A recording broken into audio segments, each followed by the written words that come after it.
The screen, zombie. Ryan had always thought of himself as a busy person. His days were packed, scrolling through social media, watching endless videos, jumping between apps, and replying to messages.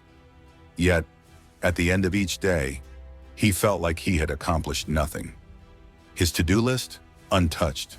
His personal projects, forgotten. His mind, constantly foggy.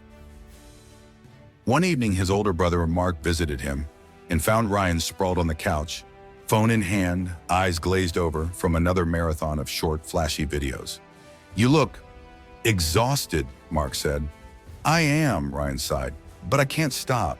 Every time I try to focus, I just pick up my phone again." Mark nodded knowingly. "You're stuck in a loop. Your brain is so used to quick, easy rewards that everything else feels boring. You need to reset." Ryan frowned. "Reset how?" "Try this," Mark said.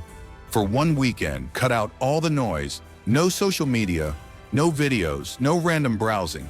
Just let your brain breathe." Ryan laughed. "That sounds impossible." "Or," Mark said with a smirk, "it sounds exactly like what you need." The experiment begins. That Saturday, Ryan woke up and, out of habit, reached for his phone. Then he remembered, no scrolling today.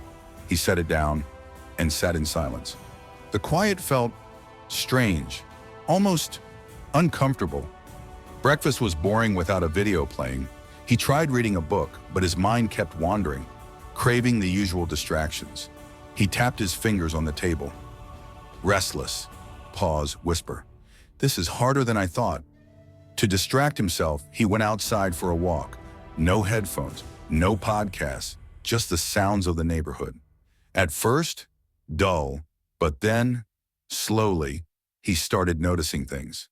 The way sunlight filtered through the trees, the distant laughter of kids playing, the smell of fresh bread from a nearby bakery.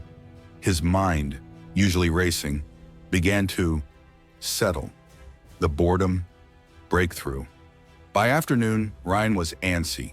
He cleaned his room, organized his desk, even dug out an old guitar he hadn't touched in years. At first, his fingers fumbled, but soon, he lost track of time. Just playing. That evening, instead of binge-watching shows, he sat with a notebook and wrote, something he hadn't done since college. And the ideas, they flowed, easier than he expected. The next day, he woke up earlier than usual, feeling oddly refreshed. Without the morning scroll, his mind was clear. He spent an hour on a side project he'd been putting off for months, and for the first time in forever, he didn't feel the urge to check his phone every 5 minutes. The realization. As the weekend ended, Ryan realized something important. His distractions weren't just habits. They were cravings. Every notification, every video, every like had trained his brain to expect constant, instant rewards. Without them, he had to face something he'd been avoiding: stillness. But in that stillness, he found something unexpected: focus. He hadn't magically become a productivity machine, but he had discovered something: better control. He saw how much time he had wasted, how much mental energy had been drained by things that didn't even matter. The change. Ryan didn't quit technology forever. That wasn't realistic, but he made small, lasting changes. No phone for the first hour after waking up. Social media only after finishing important tasks. Scheduled focus blocks, notifications off. More walks, more reading, more doing, less scrolling. Weeks later, he felt different, less frazzled, more present. His work improved, his hobbies came back to life. He even slept better. Most importantly, he realized that real satisfaction doesn't come from endless stimulation. It comes from doing things that matter. The lesson.